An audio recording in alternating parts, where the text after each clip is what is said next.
UNCLSO atau United Nations Convention on the Law of the Sea 1982 yang seringkali disebut sebagai Konferensi Hukum Laut 1982. Berdasarkan perkembangannya, UNCLOS lahir akibat adanya permasalahan kelautan seperti counterclaim dan sengketa kedaulatan. Konferensi ini merupakan kegiatan puncak dari PBB yang menghasilkan konvensi PBB tentang hukum laut atau yang dikenal dengan United Nations Convention on the Law of the Sea yang kemudian disebut sebagai UNCLOS 1982. UNCLOS 1982 dimulai dengan harapan terciptanya tatanan dunia yang lebih stabil, mendorong permanfaatan yang lebih besar, dan pengelolaan sumber daya laut yang lebih baik, menghadirkan keharmonisan dan itikat baik penyelesaian konflik di antara negara-negara yang saling bertentangan klaim. UNCLOS telah berlaku efektif sejak tanggal 16 November 1994. UNCLOS 1982 yang ditandatangani pada tanggal 10 Desember 1982 telah menyebut bahwa konvensi ini berlaku 12 bulan setelah tanggal pendepositan piagam ratifikasi atau aksesi yang ke-60. Negara peratifikasi yang ke-60 adalah Guyana pada tanggal 16 November 1993. Dan sampai saat ini, UNCLOS 1982 telah diratifikasi oleh 157 negara. Lalu kita lanjut tentang keuntungan kerjasama UNCLOS. Manfaat positif UNCLOS 1982 ternyata tidak hanya dirasakan pada level internasional.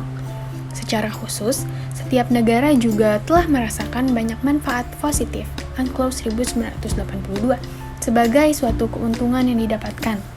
Nah, di antaranya adalah yang ke-1, ada luas zona maritim yang dapat diklaim bertambah berlipat kali secara damai dengan adanya UNCLOS. Yang kedua, UNCLOS 1982 menjadi instrumen hukum internasional terbaik yang dimiliki masyarakat internasional saat ini yang mengatur di bidang kelautan. Yang ketiga, dapat menggunakan UNCLOS 1982 sebagai dasar bernegosiasi batas maritim oleh negara. Yang keempat, proaktif melakukan integrasi internasional dan regional. Dan yang kelima, sesuai dengan pedoman, proaktif memperkuat dan memperluas hubungan luar negeri dan kerjasama internasional tentang laut. Dan yang keenam, menjunjung tinggi kerjasama internasional tentang laut. Ketujuh, menempatkan masalah dalam keseluruhan kebijakan memperluas hubungan luar negeri. Dan yang kedelapan, membuat adanya kejelasan batas wilayah dari negara, sehingga dapat dijadikan alat legitimasi dalam menjalin hubungan berbangsa dan bernegara.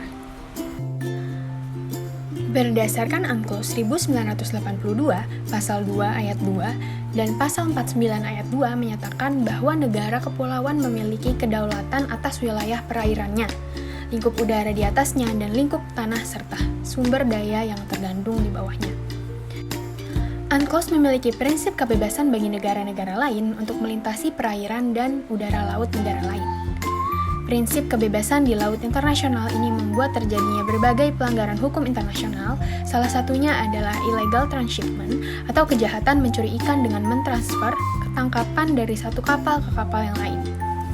Illegal transshipment juga tidak selalu mentransfer ikan, tapi juga dapat mentransfer gas oil, minuman beralkohol, narkoba, dan lain-lain.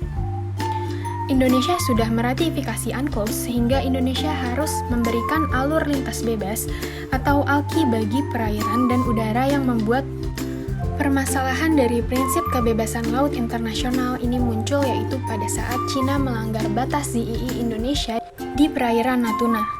Namun Indonesia membantah pelanggaran Cina tersebut dengan mengajukan Konvensi UNCLOS 1982 dan Undang-Undang Nomor 32 Tahun 2004 tentang Kelautan.